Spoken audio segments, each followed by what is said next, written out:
Hey, what's up there? It's me, Satyam, and today I'm tell you some features of Xrecorder. First, if you're new here, then don't forget to hit the subscribe button and you have to press the bell icon. Okay, now let's begin this video, guys.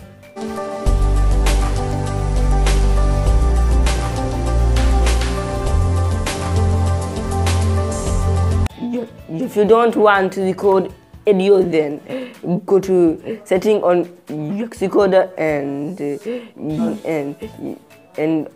untick this option.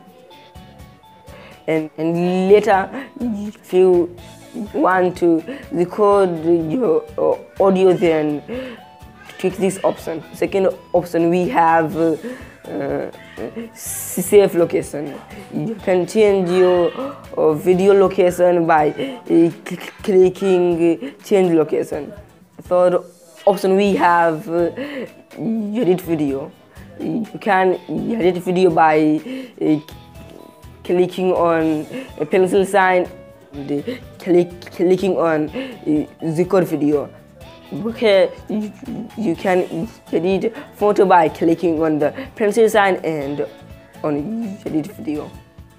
Okay, that's it, guys. Please subscribe to our channel and follow me on Facebook, in Instagram, Twitter, and don't forget to hit our website www.ratic.blogspot.com. Okay, bye bye. See you soon in my next video, guys.